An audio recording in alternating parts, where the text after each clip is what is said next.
think about the Middle East? How how am I supposed to answer that? And that was just one of many of my trips. This is how I book into my day. Listen to these two right here. Yeah, I would buy one because I could worry about it getting damaged these days. Are you a Tesla man or an Elon Musk man or Wow. both? He got Me, screwed by Trump. Wow, that's that's okay. That is that's a lot more common than you think. It really is. Now it could be because I'm driving a Tesla, and so people want to talk about Tesla, and then by proxy Elon, and then by proxy Trump. So that's that's pretty common. But the first kind of thing where the woman talked about what do you think about the Middle East, that was part of a larger conversation. But it's it's this thing where passengers, maybe it's my face, maybe it's the way I ask questions, maybe it's that I drive a Tesla, but I think passengers want to have meaningful conversations. Not all of them. About half my passengers sit in the car and they don't say a word, but half my passengers want to talk about something. Something's on their mind. And sometimes it's really controversial. The war in the Middle East, Trump or Biden or Harris, or Tesla and getting swastikas carved into your car and whatever. And there's a lot of things like that in our world. Is it soccer or is it football? Right? People, it's it. I'm trying to think of the best way to explain it, but I let me go back to something that we've talked about before on this show here. Um, it's the fourth space.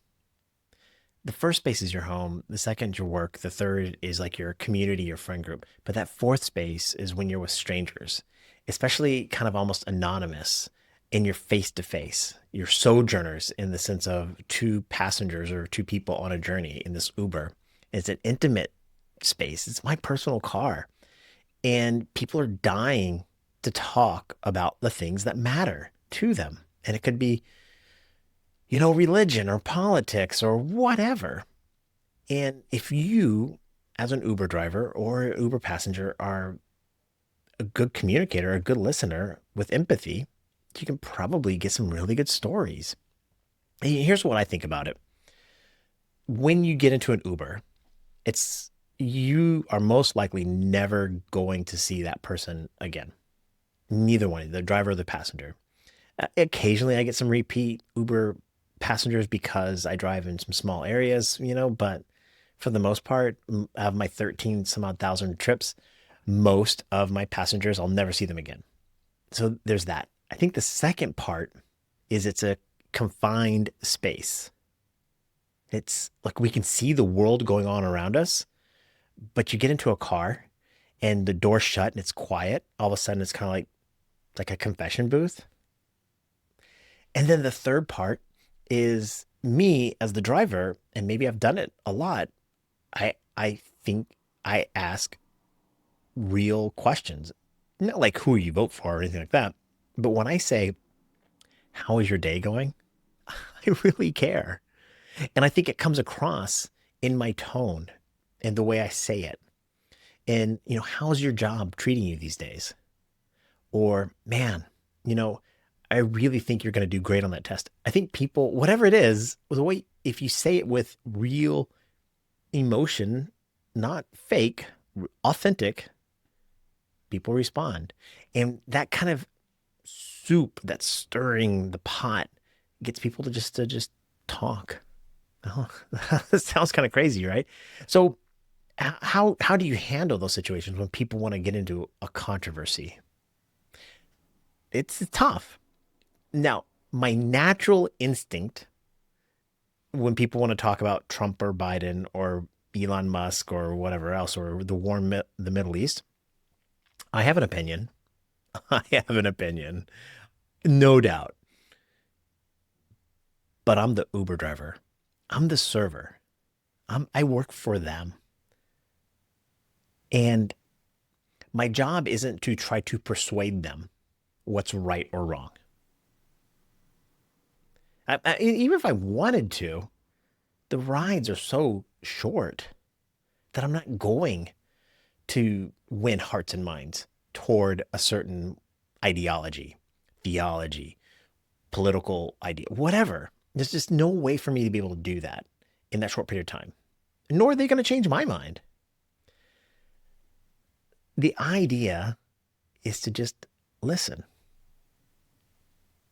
That's it. And facilitate, allow them to express their idea without judgment. Now, if they ask me my opinion and I think they're being genuine, I'll tell them. But I won't tell them in a way that try to get them to think like I think. I just tell them in a way so that way they know they're having an authentic conversation. So that's how I handle it. And I want to have those conversations. I yearn for it. The reason why I became an Uber driver is because of those conversations. I don't shy away from it. And I enjoy hearing other people's opinions about anything. I learned so much. And I think it's a fleeting thing, these moments, because the world is changing. I call it the fourth space, and the first is your home, the first space. The second is, your work. The third is your community. And a lot of those are digital worlds these days.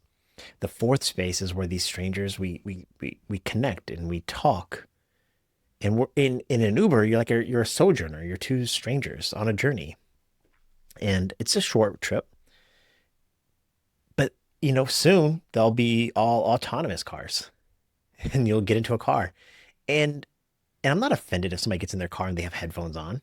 And so if they want to sit back there quietly, I support that too. I'm not saying every ride has to be about Trump or Harris,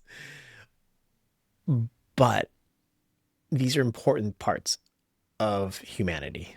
That's what makes us human.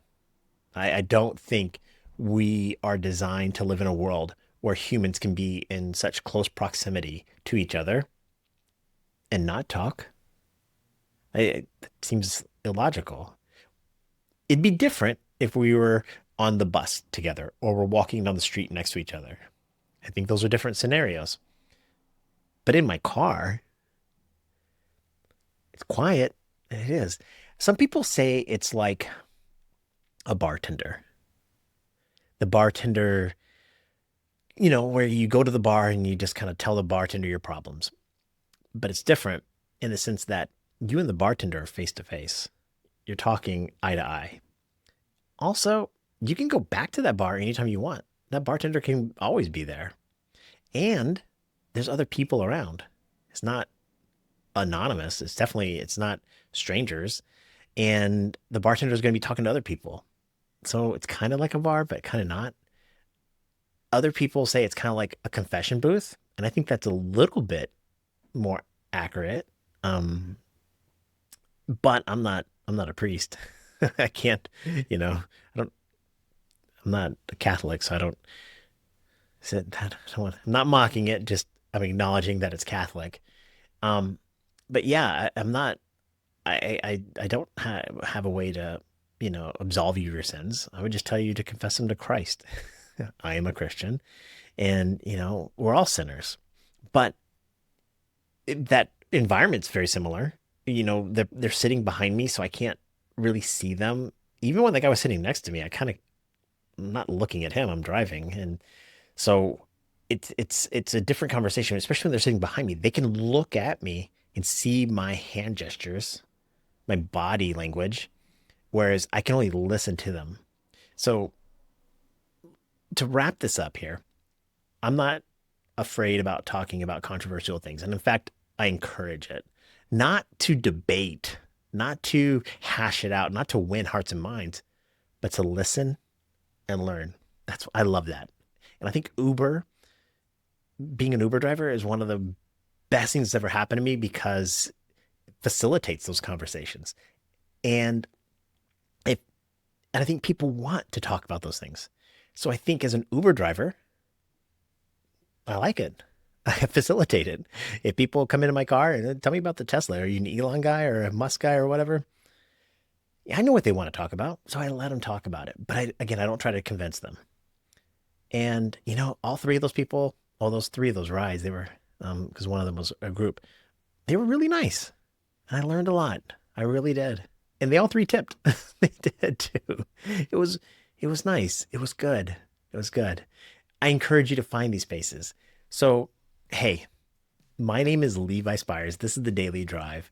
I created this channel not just for Uber drivers, but really just to kind of express what's going on in the world of Uber, and not just the technical part to it, but quite frankly, those exchanges where humans connect and talk. And I like that. I like that a lot.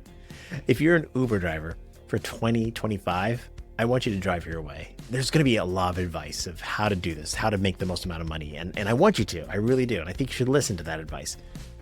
But you are you. You're a unique individual. And I want you to be safe. I want you to be healthy. I want you to be happy. I want you to enjoy the ride, kind of the way I did today. And I want you to know that I'm really cheering for you. So be well, be safe. Bye.